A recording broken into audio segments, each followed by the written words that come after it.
A ver, aparece un dolor de cabeza, de la nada. ¿Y qué es lo primero que hacemos? Pues casi por instinto buscamos un analgésico. Es un gesto automático, ¿no? Pero a ver, ¿qué pasa realmente después de tomar esa pastillita? ¿Cómo es que el dolor, como por arte de magia, desaparece? Bueno, esa es la pregunta que vamos a desentrañar hoy. Ok, para entender esa magia, este es el plan. Primero, vamos a ver qué son los AINE. Después, les cuento una historia, la de dos enzimas clave.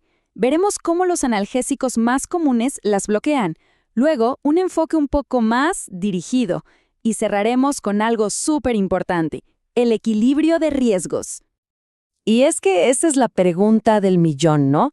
Es algo que damos por hecho, pero la ciencia que hay detrás es una historia fascinante. Pensemos en alarmas corporales, en protectores silenciosos y sí, también en daños colaterales. Perfecto. Empecemos por lo básico. Seguramente en el botiquín de casa hay una cajita con estas 4 letras, A, I, N, E. Pero, ¿qué significan en realidad? AINE es la sigla para antiinflamatorio no esteroideo. Básicamente es una gran familia de medicamentos que hacen de todo un poco. Combaten el dolor, bajan la fiebre y, claro, la inflamación. No es sorpresa que sean de los fármacos más usados en todo el mundo. Bien, ¿y cómo lo logran? Miren, el secreto para entender todo esto está en conocer a dos personajes clave en esta historia. Son un par de enzimas. Sus nombres son COX-1 y COX-2. Y aquí es donde la cosa se pone buena. Para que sea fácil, pensemos en esto. La COX-1 es como el personal de mantenimiento del cuerpo. Trabaja en silencio todo el tiempo, asegurándose de que el revestimiento del estómago esté protegido, que los riñones funcionen bien, lo básico. En cambio, la COX-2, esa es la alarma de emergencia. Solo aparece cuando hay un problema, como una lesión o una infección. Y el sonido de esa alarma es precisamente el dolor y la inflamación que sentimos, para avisarnos que algo anda mal. Ok, con eso en mente, la estrategia de los analgésicos más comunes de repente tiene mucho sentido. Se les llama no selectivos. ¿Y qué significa eso? Pues que no se andan con rodeos. No distinguen entre el personal de mantenimiento y la alarma de emergencia. Simplemente apagan las dos. Y ahí, justamente ahí, está el meollo del asunto. Al bloquear la COX-2, la alarma, claro que alivian el dolor y la inflamación. ¡Funciona! El problema es que, de paso, también apagan la COX-1, nuestro protector. Y eso deja al estómago, digamos que un poco desprotegido. De ahí vienen las molestias estomacales o, en casos más serios, las úlceras. Miren, aquí tenemos algunos ejemplos que seguro todos conocemos. Fíjense en la columna de vida media. Eso es, en palabras sencillas, cuánto tiempo dura el efecto en el cuerpo. La aspirina, por ejemplo, es súper rápida, pero se va igual de rápido, y ya sabemos que puede ser dura para el estómago. El ibuprofeno dura un poquito más, y en general se tolera mejor. Y luego está el naproxeno, que dura mucho más. Por eso se usa para dolores más persistentes. Pero, ojo, no todos los AINES son iguales en potencia, ni de cerca. Hay un caso extremo, un fármaco llamado indometacina, que es hasta 20 veces más potente que la aspirina. Es una herramienta increíblemente poderosa contra la inflamación grave, pero, como se podrán imaginar, esa potencia viene con un precio muy, muy alto. Y cuando digo precio alto, me refiero a esto. La lista de posibles efectos secundarios neurológicos es seria. Hablamos de dolores de cabeza intensos, confusión y, en los casos más extremos, cosas como psicosis o depresión grave. Es el ejemplo perfecto de ese delicado y a veces peligroso equilibrio entre riesgo y beneficio.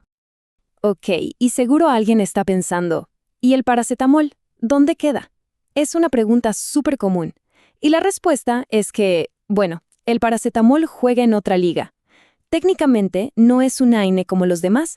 Su acción es más a nivel del sistema nervioso central y casi no tiene efecto antiinflamatorio.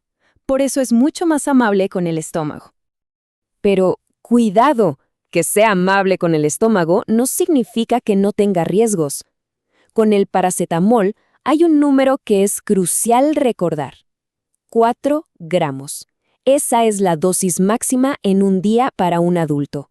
Pasarse de ahí, aunque sea por poco, puede causar un daño gravísimo al hígado, un daño que muchas veces es irreversible. Justamente por ese problema con el estómago, los científicos se pusieron a pensar, tiene que haber una forma más inteligente de hacer esto. Y se plantearon la pregunta clave, ¿y si pudiéramos diseñar un fármaco que fuera como un francotirador? Uno que solo apague la alarma de emergencia, la COX-2, y que deje tranquilo al personal de mantenimiento, la COX-1. Y de esa idea nacieron los inhibidores selectivos de la COX-2, como el celecoxib. En teoría, sonaban perfectos, ¿no? Parecía la solución ideal, todo el poder para aliviar el dolor, pero sin el molesto efecto secundario de dañar el estómago. Pero aquí la historia dio un giro de película, totalmente inesperado. Resulta que esa solución que parecía perfecta escondía un nuevo peligro, uno muy grave. Empezaron a salir estudios que mostraban una realidad alarmante. Sí, estos fármacos protegían el estómago, pero aumentaban el riesgo de infartos y derrames cerebrales. Básicamente, habían cambiado un problema por otro. El riesgo se había movido del estómago al corazón. Y con esto llegamos al punto clave de toda esta historia. Elegir un analgésico al final del día no se trata de encontrar la pastilla mágica sin ningún riesgo. No existe. Se trata de entender que siempre hay un intercambio, un equilibrio entre diferentes tipos de riesgo, y que ese equilibrio es distinto para cada persona. Por un lado de la balanza, tenemos los riesgos que ya conocíamos, los gastrointestinales. Todos esos problemas, desde una simple acidez hasta úlceras bastante serias, vienen directamente de apagar a nuestro personal de mantenimiento, la COX-1. Y en el otro lado de la balanza están los otros riesgos, los cardiovasculares y los renales.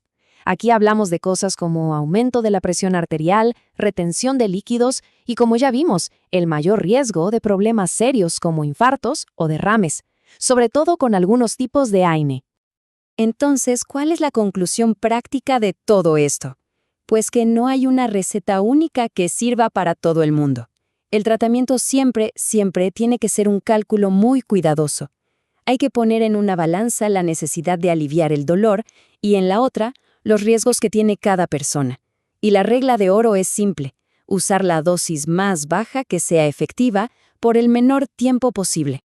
Al final, toda la historia de los AINES se puede resumir en una sola palabra: equilibrio. O quizás intercambio.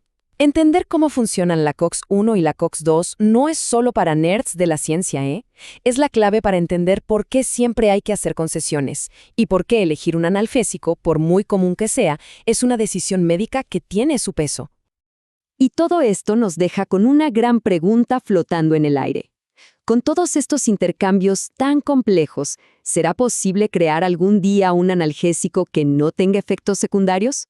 Después de décadas de investigación, está claro que apagar el dolor es un juego de equilibrio bioquímico increíblemente delicado. La pregunta del millón es si la ciencia podrá, algún día, darnos alivio sin pedirnos nada a cambio.